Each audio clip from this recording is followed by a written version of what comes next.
बच्चों, हम कक्षा 12 के इतिहास का प्रथम भाग भारतीय इतिहास के कुछ विषय का अध्ययन कर रहे हैं और इसमें हमारा तीसरा अध्याय चल रहा है, बंधुत्व, जाति तथा वर्ग। आरंभिक समाज 600 ईस्वी पूर्व से लेकर के 600 ईस्वी तक का हम अध्ययन कर रहे हैं। बच्चों, इस अध्याय में हमने महाभारत का विश्लेषण के बारे में पढ़ा सबसे पहले, उसके बाद में बंधुत्व, जाति तथा वर्ण व्यवस्था के बारे में अध्ययन किया। आज हम सामाजिक विषमताओं की व्याख्या के ऊपर और जो महाभारत का पुनर्निर्माण हुआ उसके ऊपर अध्ययन करेंगे। आइए, सामाजिक विषमताओं की व्याख्या, यानी समाज में जो विषमताएं थी उनको किस प्रकार से देखा गया, किस प्रकार से उनको जाना गया और किस प्रकार से उनको निराकरण करने का प्रयास किया गया। एक सामाजिक अनुबंध। सबसे पहले बच्चों, बौद्धों ने जो समाज में विषमताएं फैली हुई थी उन विषमताओं के संदर्भ में अपना एक अवधारणा प्रस्तुत की। उन्होंने बताया कि देखिए, जो समाज के अंदर वर्ण भेद की जो ब्राह्मणीय प्रक्रिया है ये गलत है। उन्होंने उसको अस्वीकार किया और जन्म आधारित जो प्रतिष्ठा का नियम था उसको भी उन्होंने गलत साबित किया। बौद्धों ने समाज में फैली विषमताओं के संदर्भ में एक अलग अवधारणा प्रस्तुत की और उन्होंने समाज में फैले जो अंतर्विरोध थे उनको नियमित करने के लिए भी जो अनेक संस्थाएं थीं उन संस्थाओं के आगे जाकर के अपना दृष्टिकोण प्रस्तुत किया। साथ ही समाज में फैले अंतर्विरोधों को नियमित करने के लिए जिन संस्थाओं की आवश्यकता थी उन पर भी अपना दृष्टिकोण सामने रखा, प्रस्तुत किया। यानी बौद्ध धर्म के जो लोग थे, जो बौद्ध लोग थे, उन्होंने समाज में जो विषमताएं, कुरीतियां फैली हुई थीं या जो समाज में उच्च वर्ग और निम्न वर्ग का जो भेद था उस भेद को सबसे पहले उसको जाना और उसको दूर करने के लिए प्रयास किया। सूत्र पिटक में देखिए, आपको पता है कि बौद्ध ग्रंथ जो हैं वो मुख्य रूप से 3 भागों में, 3 पुस्तकों में है, 3 ग्रंथों में है, विनय पिटक, सुत्त पिटक, अभिधम पिटक। तो जो सुत्त पिटक है, उनका जो एक ग्रंथ सुत्त पिटक है उसमें एक मिथक दिया हुआ है। मिथक का अर्थ होता है बच्चों कि बात ठीक भी हो सकती है और नहीं भी हो, लेकिन उसमें है एक मिथक। उसमें कहा गया है कि मनुष्य प्रारंभ में पूर्ण रूप से विकसित नहीं था, वनस्पति भी अविकसित थी, जीव इस शांति से इस निर्बाध लोक में रहते थे और प्रकृति से उतना ही प्राप्त करते थे जितनी उनको आवश्यकता होती थी, यानी लगभग अपना एक समय का भोजन इतना ही वो प्रकृति से लेते थे। सुत्त पिटक नामक ग्रंथ में एक मिथक वर्णित है जो यह बताता है कि प्रारंभ में मानव विकसित नहीं थे, वो अर्ध विकसित थे। वनस्पति जगत भी अविकसित था। ये जो चारों तरफ जो पेड़ हैं, पौधे हैं, सारी जो वनस्पतियां हैं वो भी पूरी तरह से तब तक विकसित नहीं था और सभी जीव शांति से एक निर्बाध लोक में रहते थे और प्रकृति से उतना ही ग्रहण करते थे जितनी एक समय के भोजन की आवश्यकता होती थी। अब देखिए, किंतु ये जो व्यवस्था थी, कौन सी, कि वो प्रकृति का दोहन नहीं करते थे, ये व्यवस्था क्रमशः पतनशील होती चली गई, गिरती चली गई। किंतु यह व्यवस्था क्रमशः पतनशील हुई और मनुष्य जो था वो बहुत लालची हो गया, बहुत हिंसक हो गया और बहुत कपटी हो गया। मनुष्य अधिकाधिक लालची, हिंसक और कपटी हो गए। कैसे हो गए? यानी उन्होंने जो प्रकृति थी इसका दोहन प्रारंभ कर दिया और जो जंगल थे, वन थे, उनको कृषि के कार्य में लिया जाने लगा। पहाड़ों की खुदाई, पत्थरों को मकानों के काम में लिया जाने लगा, प्रकृति का दोहन होने लगा, मनुष्य बहुत लालची हो चुका था, प्रकृति के साथ वो खिलवाड़ कर रहा था। तो इस स्थिति में उन्होंने विचार किया, उन्होंने ये विचार किया कि हमको एक ऐसे व्यक्ति का चुनाव करना चाहिए जो ज़्यादा क्रोध ना करता हो, यानी वाजिब क्रोध करे, उसके अलावा जिसको वो प्रताड़ना देनी हो उसको प्रताड़ना भी दे, और जिसको निर्वासित करना है उसको निर्वासित भी करे। क्या हम एक ऐसे मनुष्य का चयन करें जो उचित बात पर क्रोधित हो, तो वाजिब बात हो तभी उसको क्रोध आए, जिसकी प्रताड़ना की जानी चाहिए उसको प्रताड़ित करे, यानी जिसको दंड देना हो उसको दंड दे, जिसे निष्कासित किया जाना हो उसे निष्कासित करे, यानी जो राज्य के लिए हानिकारक है उसको राज्य से बाहर निकाले, यानी वो न्याय प्रिय व्यक्ति हो, सही चीज का चुनाव करे, उसका न्याय करे। हम उसको चावल का कुछ अंश देंगे। उन्होंने सब लोगों ने विचार किया कि अगर ऐसा व्यक्ति हम चुन लेते हैं तो हम उसको कुछ चावल देंगे, और हम बदले में उसको सब जने चुन करके एक महासम्मत की उपाधि से विभूषित करेंगे। बदले में हम उसे चावल का अंश देंगे और सब लोगों द्वारा चुने जाने के कारण उसे महासम्मत की उपाधि से विभूषित करेंगे। इससे यह ज्ञात होता है कि जो राजा का पद था वो सबके सर्वसम्मति से चुनाव के द्वारा दिया जाता था, यानी जो राजा था वो सर्वसम्मति से बनता था। इससे यह ज्ञात होता है कि राजा का पद लोगों द्वारा चुने जाने पर निर्भर करता था। दूसरी चीज और आई थी, चावल के कुछ दाने देंगे या चावल देंगे, यानी वो क्या चीज थी, वो कर थी, कर व्यवस्था का प्रारंभ। तो कर क्या था, कर राजा की सेवा के बदले में जो कर दिया जाता था वो चावल के दाने या चावल के लिए उन्होंने कहा। कर वह मूल्य था जो लोग राजा को सेवा के बदले देना चाहते थे। यह सुत्त पिटक का जो मिथक है यह बताता है कि आर्थिक और सामाजिक जो संबंध थे मनुष्य के बीच में वो मानवीय कर्मों के ऊपर ही आधारित थे, यानी इन संबंधों को मनुष्य द्वारा ही बनाया गया। यह मिथक इस बात को दर्शाता है कि आर्थिक और सामाजिक संबंधों को बनाने में मानवीय कर्मों का बड़ा हाथ था। और इस मिथक से यह भी पता लगता है कि अगर मनुष्य द्वारा कोई भी प्रणाली प्रारंभ होती है तो वो उस प्रणाली का परिवर्तन भी कर सकता है, उसका अंत भी कर सकता है। यानी मनुष्य द्वारा जारी की गई प्रणाली है वो मनुष्य के द्वारा परिवर्तनशील भी है। इसके और भी आशय थे कि यदि मनुष्य स्वयं एक प्रणाली को बनाए रखने के लिए जिम्मेदार थे तो भविष्य में उसमें परिवर्तन भी ला सकते थे। यानी कोई भी व्यवस्था है और उस व्यवस्था को चलाया गया और उसमें दोष है तो मनुष्य उस दोष को बदल भी सकता है, उसका परिवर्तन भी ला सकता है। अब देखिए साहित्यिक स्रोतों का इस्तेमाल कैसे किया जाता है और इतिहासकारों ने इसके लिए महाभारत का किस प्रकार से इस्तेमाल किया है उसको हम आगे देखेंगे। उससे पहले हम ये देखते हैं कि साहित्यिक स्रोतों का इस्तेमाल करने से पहले इतिहासकार क्या करते हैं। इतिहासकार किसी ग्रंथ पर विश्लेषण करते समय अनेक पहलुओं पर विचार करते हैं।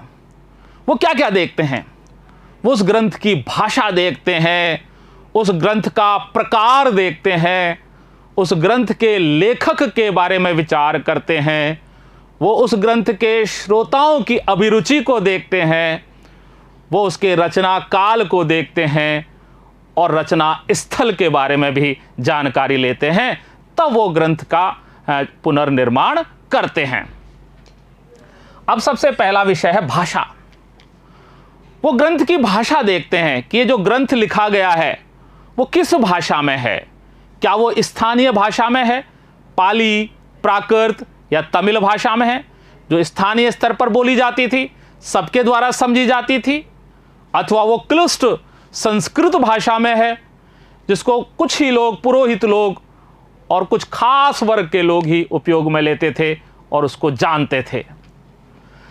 वे इस बात का परीक्षण करते हैं कि ग्रंथ किस भाषा में लिखा गया है, पाली में, प्राकृत में या तमिल भाषा में जो आम लोगों द्वारा बोली जाने वाली थी, अथवा संस्कृत में जो विशिष्ट रूप से पुरोहितों और खास वर्ग द्वारा प्रयोग में लाई जाती थी। यानी भाषा किस प्रकार की है ग्रंथ की, आम भाषा है या जटिल भाषा है, इस बात पर विचार करते हैं साहित्य इतिहासकार। उसके बाद में वो उसके प्रकार को भी देखते हैं कि जो ग्रंथ है उसका प्रकार कैसा है। उस ग्रंथ के अंदर मंत्र हैं या जैसे कथा है, कथा वस्तु हैं। अब जैसे मान लीजिए ग्रंथ के अंदर मंत्र हैं जो कि पुरोहितों द्वारा जब कोई अनुष्ठान किया जाता था उस समय उन मंत्रों को उच्चारित किया गया हो, ये इस प्रकार की विषय वस्तु है। अथवा उस ग्रंथ के अंदर कथा वस्तुएं हैं, कथा हैं, कहानियां हैं जिनको पढ़ा जाता होगा, जिनको सुना जाता होगा, और अगर कहानियां दिलचस्प हैं तो उनको बार बार भी पढ़ा जाता होगा।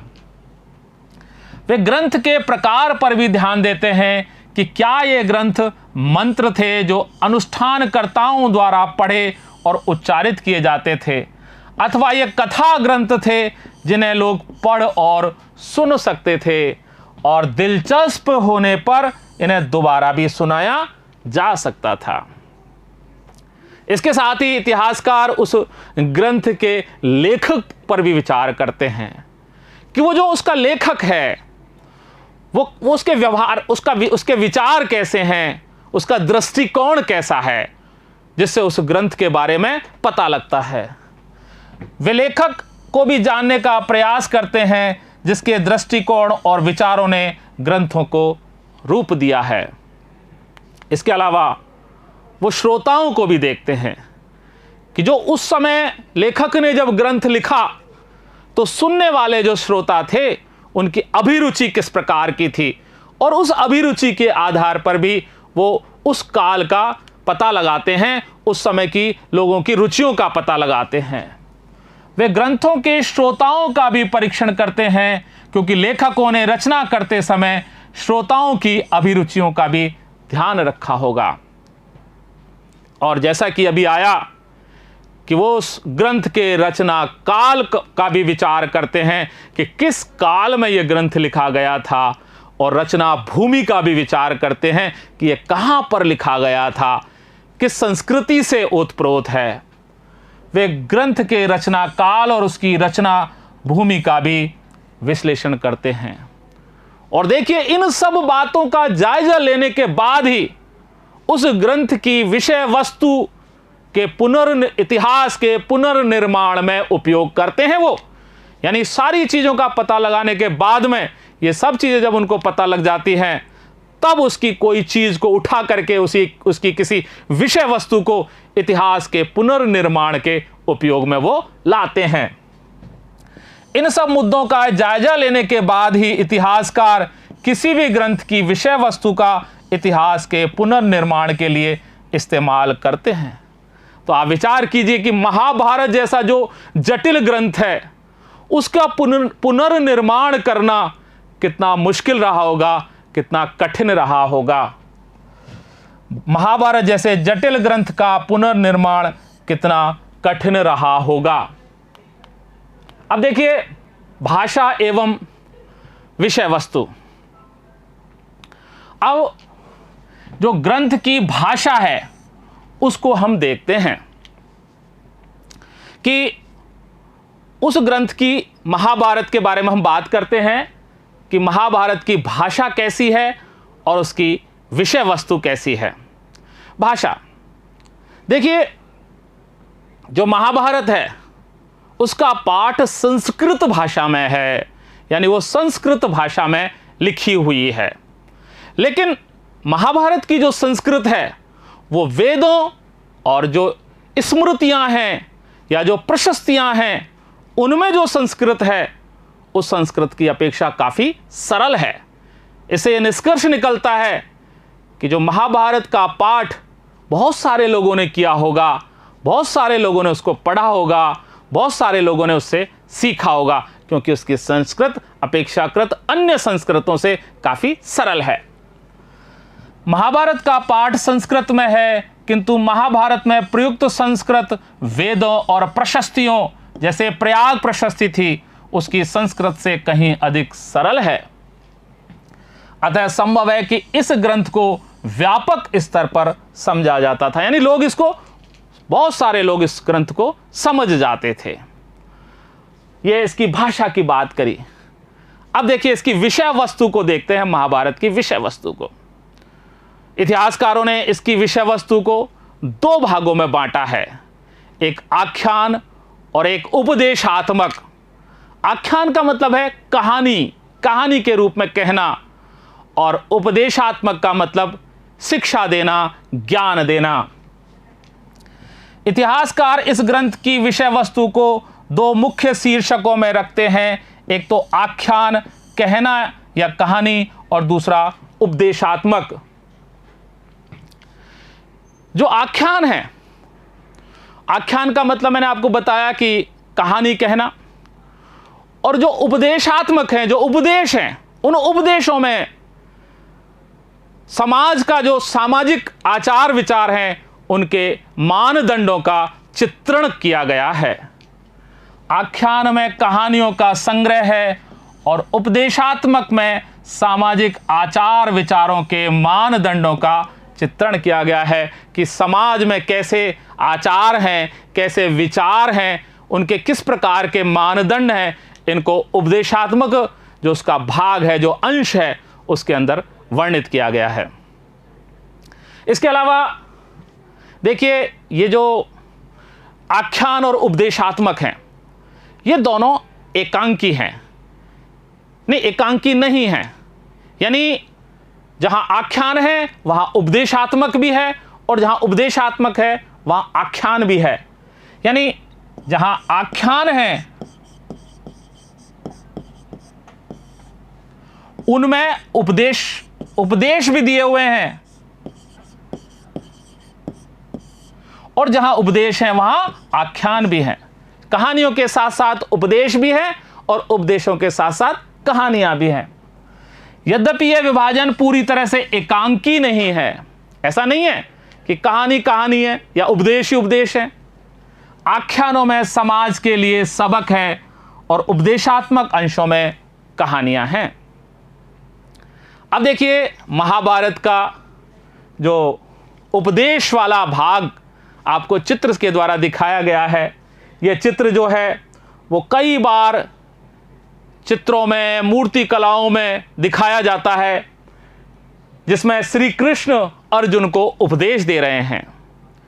कुरुक्षेत्र में रणभूमि के अंदर जब वहां पर दोनों पहुंचे युद्ध करने के लिए, तो अर्जुन ने अपने बंधु बांधवों को सामने जब खड़े देखा तो उसने युद्ध करने से इनकार कर दिया। तब श्री कृष्ण ने अर्जुन को समझाया कि देखिए, कर्म करना तुम्हारा काम है और उसका फल मिलना ईश्वर का काम है। यानी आपको तो कर्म करना है, आप फल की इच्छा ना करें, और कर्म करना आवश्यक है। तो इस प्रकार से श्री कृष्ण ने अर्जुन को बहुत सारे उपदेश दिए, और उन उपदेशों को महाभारत का उपदेशात्मक जो अंश है भगवत गीता, उस भगवत गीता के अंदर लिखा गया है। उसके अंदर सारे श्री कृष्ण द्वारा अर्जुन को दिए गए उपदेश हैं। महाभारत का सबसे महत्वपूर्ण उपदेशात्मक अंश भगवत गीता है, जहां कुरुक्षेत्र की युद्ध भूमि में श्री कृष्ण अर्जुन को उपदेश देते हैं। इस दृश्य को चित्रों और मूर्ति कला में कई बार दर्शाया गया है। इस चित्र का काल 18वीं शताब्दी का है। अब देखिए, महाभारत के बारे में बहुत सारी बातें, कुछ इतिहासकार ये कहते हैं कि जो महाभारत है ये सबसे पहले शायद नाटकीय कथानक रहा होगा, यानी नाटक के रूप में इसकी प्रस्तुति रही होगी। और उपदेशात्मक जो अंश हैं वो इसमें बाद में जोड़ दिए गए होंगे। इतिहासकारों का मानना है कि महाभारत एक नाटकीय कथानक था जिसमें उपदेशात्मक अंश बाद में जोड़ दिए गए। लेकिन संस्कृत साहित्य जो चलता है उस संस्कृत साहित्य के अनुसार महाभारत स्वयं एक इतिहास है जो कहता है कि ऐसा ही था। आरंभिक संस्कृत परंपरा के अनुसार महाभारत को इतिहास की श्रेणी में रखा गया है, जिसका अर्थ है ऐसा ही था। जबकि कुछ इतिहासकार ये कहते हैं कि जो महाभारत है वो स्वजनों के बीच जो होने वाला युद्ध था उसकी स्मृति में लिखा गया कथानक है। कुछ इतिहासकारों का मानना है कि स्वजनों के बीच हुए युद्ध की स्मृति ही महाभारत का मुख्य कथानक है, और कुछ इतिहासकार ये भी कहते हैं कि जो इसका युद्ध हुआ इसके कोई साक्ष्य प्राप्त नहीं हुए। अन्य इस बात की ओर इंगित करते हैं कि हमें युद्ध की पुष्टि किसी और साक्ष्य से नहीं होती है।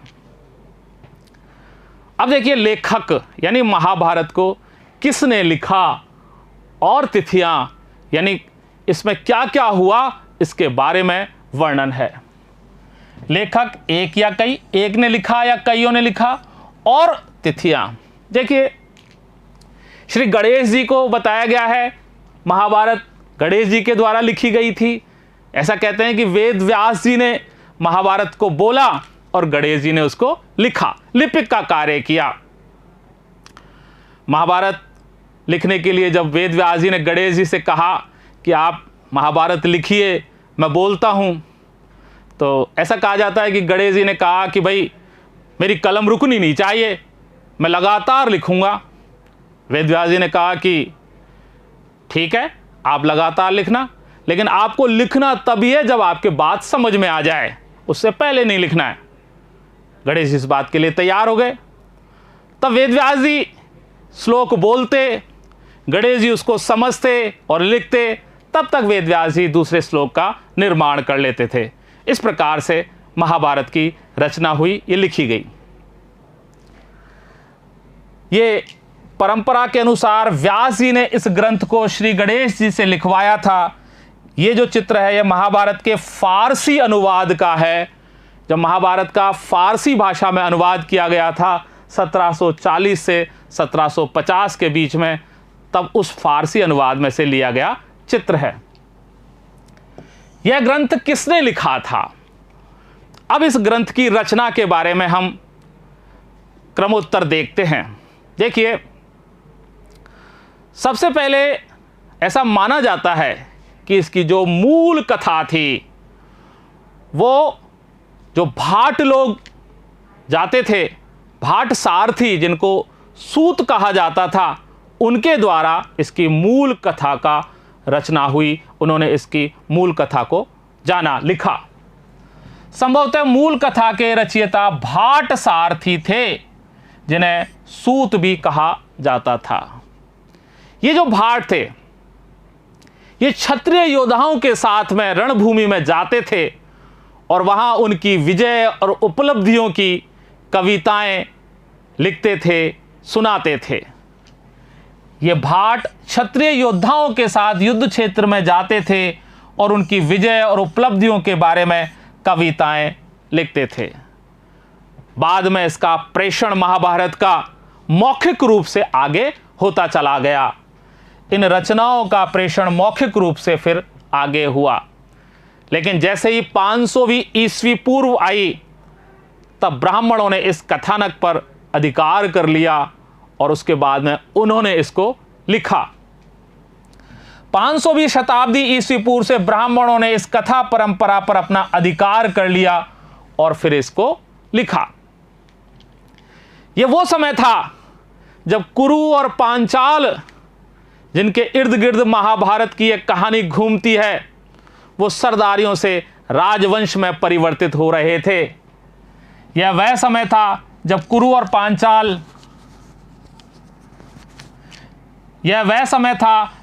और पांचाल जिनके इर्द गिर्द महाभारत की कथा घूमती है, मात्र सरदारी से राजवंश के रूप में उभर रहे थे और जो नए राजा थे वो राजा अपने इतिहास को नियमित करवाना भी चाहते थे।